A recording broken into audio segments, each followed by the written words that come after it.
There are few games with more complicated histories than Cyberpunk 2077. One of the most highly anticipated titles of its generation, the game originally released on December 10th, 2020, to a myriad of glitches, bugs, broken promises, and disappointment. I didn't play the game then, so I can't speak from personal experience about its state at the time. But I did play it recently, in January of 2025, and I can speak on it now. And now, over 4 years after its original release, I can safely say that Cyberpunk 2077 is a masterpiece, and one of the best games I have played in a long, long time. And today, I want to talk about it. I do want to give a brief warning up front. I am going to be talking pretty freely about this game for the duration of this video. So if you don't want any of this game experience ruined for you, maybe come back after you've beaten the main story. This is a truly fantastic video game experience and narrative, and I would hate to ruin any part of that for anybody. And one other thing that I want to say off top, if you do like this content, please make sure to like the video and subscribe to the channel. Really trying to make this push to 500 subscribers, and each and every sub means the world to me. Seriously, I'm not just saying that. Thank you very much. Now, with all that being said, let's talk about a true gaming masterpiece. As I said in the intro, it took me a long time to finally get to Cyberpunk. Even before the game's disastrous original release, the title wasn't super high on my list. The futuristic cyberpunk aesthetic has never really done much for me, so I wasn't exactly chomping at the bit for the game leading up to its release. Then said release happened, and the game got absolutely ripped to shreds for its launch date, and I immediately filed the game away as something that maybe I would check out down the road. Fast forward a couple of years later, and PlayStation Plus was offering a trial for the game, so I decided to give it a shot. I played for a couple of hours and came away impressed with a lot of what was on display, but the slow opening turned me off a bit, and I ended up getting distracted by some other game, and I once again filed Cyberpunk 2077 away as something that maybe I would check out again when I had more time. Now, fast forward again to this January, the game was on sale, I had nothing to play, and I decided to take the plunge and give the title a fair shake. And man, am I glad that I did. This time, for whatever reason, I clicked with the game from the very start. Absolutely enamored by its world, its characters, and its dialogue. Like I said, this whole futuristic cyberpunk aesthetic is not typically my cup of tea, but Night City won me over. It truly feels like a living, breathing place. A grimy, depressing, capitalist hellscape of a place, but a living place nonetheless. Over the course of my playthrough, I spent multiple hours just driving through the streets of Night City, taking in the sights, getting to know the people, and immersing myself in the incredible setting. Night City is pretty impressive technically, as far as the amount of things that can be happening on screen at any given time, but I would say the graphical fidelity on display in parts of the city can leave a little to be desired. My time with the PS5 version had me noticing some off-putting textures and occasional wonkiness in the city, but nothing to seriously detract from my experience. Overall, the game is still good looking, especially when you get away from the city and into the outskirts. The desert area that surrounds Night City is gorgeous. Its bright colors pop, and the significantly less crowded areas really allow the game to shine graphically. I quickly found myself enjoying spending time in the outskirts even more than being in Night City itself, which is maybe part of the reason I decided to join the Nomads in my playthrough. But as impressive as this video game's world is, it still pales in comparison to its characters. After spending around 50 hours with this game so far, I truly believe that it might be home to some of the very best characters in all of gaming. Obviously, this is a conversation that has to start with Johnny Silverhand. Of course, I knew going in that Keanu Reeves played a big part in this game, but I didn't realize that it was to this extent. Reeves does a fantastic job bringing Silverhand to life, and making Johnny Silverhand a character that's trapped in the protagonist's head, constantly with you every step of your journey. It's a great way for the game to get its money's worth out of its A-list star. Johnny Silverhand is emblematic of one of the things that Cyberpunk 2077 does best: nuance. When you're first introduced to him, he's insufferable. An egomaniacal, selfish asshole who doesn't just want nothing to do with the protagonist, he actively tries to kill him. But like I said, he's with you every step of the game, and as the story unfolds, you start to see just how layered this man is. He's a tragic figure who, despite being extremely self-absorbed, wanted nothing more than to make a difference in the fucked up world that he inhabited when he was alive. This obsession, combined with a healthy dose of narcissism, ruined basically all of the relationships in his life, leaving him alone and broken. It becomes clear over the course of the story that despite his rough exterior, this is a man with a good heart who truly does care about his friends and the world around him. Or I guess he did have a good heart. Him technically being dead when you meet him makes it a little confusing to decide which tense to use, but regardless of his lack of a heartbeat, he's one of the most memorable characters I've seen in a game in a long time. And one more thing about Silverhand, maybe not as important as all that other stuff, but man, he looks badass as hell. But I guess that's kind of a given when you cast Keanu Reeves to play him. I suppose we should talk about the main character though, because while Silverhand might be the scene stealer in this thing, as far as a primary RPG protagonist goes, V is still really well handled here. Like many RPG heroes, V is pretty malleable as a character. You're obviously picking a lot of his dialogue choices, as is the norm in games like this, but you also get to pick his background, or life path as it's called here. This gives you a tremendous amount of ownership over your version of V. I chose the street kid background, and while I initially didn't plan on thinking too much about it, I found it constantly shaping the way I played the game. My version of V was born on the streets of Night City, and while he was driven by his ambition to move up the ranks of his city and make a name for himself, he was also exhausted by the rat race and the corporate greed that surrounded him all of his life. This is what made the life of the nomad so appealing to him, and what ultimately led him away from Night City and into the embrace of his found family and the Aldecaldos clan. And speaking of the Aldecaldos clan, I just have to talk about Panam. Panam is a former member of the clan when you meet her, and one of several love interests that V can pursue over the course of the game. From what I've seen online, Panam is the most popular love interest by a significant margin, and no surprise here, the one I chose as well.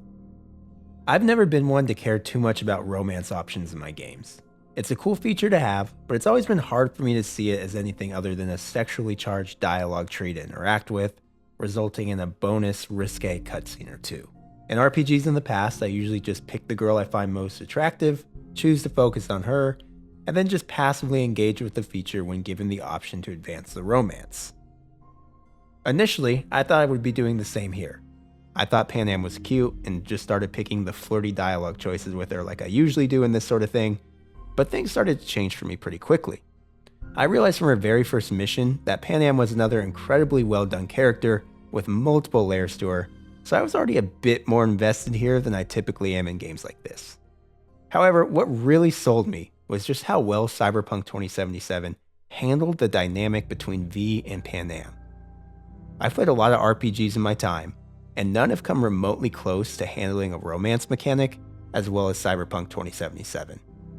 Panam is not just some eye-candy character that you can instantly woo simply by picking the designated flirty dialogue choices. Instead, she acts like a real person would in this sort of situation. She has her own scars, her own reservations, and all of that shows as her and V's romance begins to blossom. They start to bond pretty quickly during their first couple of missions together, but when the player is given the choice to make a move on her, much to my surprise, she initially shuts V down. If the player continues to pursue her, she begins to slowly open up, and you begin to see the feelings she has for V, but also why she's hesitant to get romantically involved. She feels that she's messed up a lot of things in her life, and she's afraid to do the same with V. Throughout my playthrough, it felt like romancing Panam actually took significant time and involved real character development for both her and V. It truly felt like I was witnessing two people fall in love with organic ups and downs, rather than just engaging with a half-baked romance system the developers threw in to appease fans. This natural, slow-burn style of romance not only provided me with some of my favorite story moments from the game, but it also made me legitimately care about Panam in a way that I never have with a video game love interest.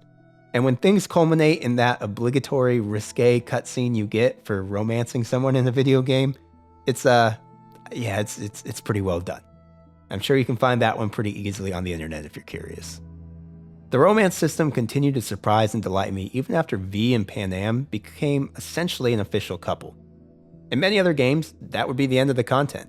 You've seen all the cutscenes and dialogue choices the game has to offer in that regard, essentially completing that quote-unquote side quest. In Cyberpunk 2077 though, your significant other continues to text and call you as you play. 40 plus hours into my game, and I was still getting new text messages from Panam with engaging dialogue spanning all sorts of different topics. You're even able to invite your partner over to your apartment for a date after a while, and while I found this to be a little bit more thin of a mechanic than I was hoping for, it's still an awesome touch that helps flesh out the game's romance system even more. I've only explored the Panam romance option at this point, but if the game handles its other romance partners just as eloquently as it does Panam, then I think it's safe to say that Cyberpunk 2077's romance mechanic is one of the most impressive and robust ones that we've gotten from this genre. Going past the romance stuff though, the story of Cyberpunk 2077 in general is just a masterclass. For the sake of brevity, I won't do a full story breakdown here, but man did this storyline tug on the heartstrings for me. The gist of the main story is that V is slowly being killed by the chip in his head, the one containing Silverhand's persona, and he must do whatever he can to slow the damage and save his own life. This is just the tip of the iceberg, as there are many other characters and plot threads at play, but V's impending death is the heartbeat of the story, and one that is executed to perfection. Mortality and the fear of dying are things that we can all relate to, and watching V struggle with those themes and his grim reality over the course of the game is some really powerful stuff. What really blew my mind though was just how much choice the player has over the way the story plays out. Being able to influence the story with your decisions has been a staple of the RPG genre for ages, but again, I'm not sure I've ever seen it handled more impressively than the way it is here. As I mentioned earlier, I chose the ending that sees V join Panam's clan and ride off into the sunset with them, hopeful that they can find a cure for V's condition together. It's a little bittersweet, as V's long-term outlook is still pretty murky, but it's a hopeful ending that left me with a smile on my face as I watched the credits roll. As much as I enjoyed this ending, the most impressive thing about it is just how much it varies from some of the other possible endings available. The final mission is filled with choices that the player can make that can drastically alter how V's story plays out. For example, in my ending, I chose to enlist the help of the Aldecaldos for my final mission rather than listen to Johnny's plan.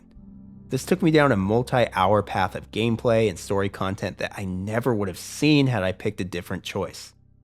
I still haven't played out the other endings as of recording, but I imagine the other ones are of pretty similar scope, which just makes this wildly impressive. There are 7 different endings available to the player, including the expansion one, and while I'm not one to typically play out different endings in my RPGs, Cyberpunk 2077 might have left me no choice. I need to see all the different ways that V's and Johnny's story can end. But the game's focus on choice and player empowerment isn't limited to just story though. The different ways in which you can play and approach Cyberpunk 2077 are truly staggering.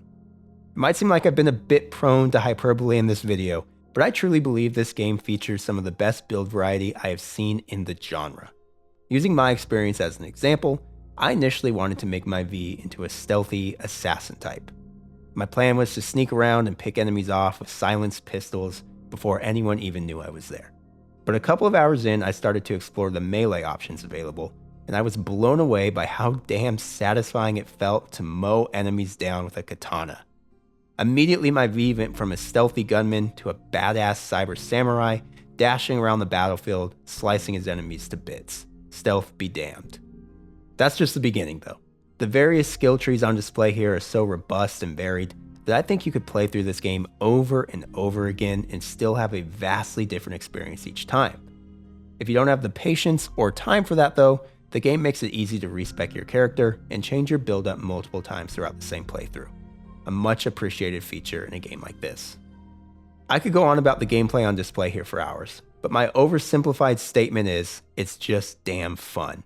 Melee and shooting mechanics feel equally as satisfying, and the game offers a variety of traversal options that all feel great. I maxed out my V's mobility, so I was constantly double jumping and air dashing through the city, which always felt freaking awesome. But if that's not your style, there are a wealth of vehicle options here as well that all feel just as solid. Add in collectibles, a wealth of side quests, a crafting mechanic, and deep character customization and progression, and you have all the ingredients for an RPG that can keep you busy for months on end. Anyway, I could talk about this game for hours, so I think it's about time I wrap things up. I just want to end with this. Cyberpunk 2077 is not only a great game, but a truly remarkable redemption story. It might have launched in a rough state, but the team stuck with it, pumping out update after update for the past 4 years, and finally, at long last, their vision has been realized. I know that there's a larger conversation to be had here about how we probably shouldn't glorify this sort of practice and how games used to come out complete and yada yada yada. That conversation is important, but I'm not interested in it today. For now, I just want to say I'm glad that CD Projekt Red stuck with Cyberpunk 2077 and that they were able to get the game to where it is now. Because today, this game is a masterpiece and one of my favorite titles in recent memory.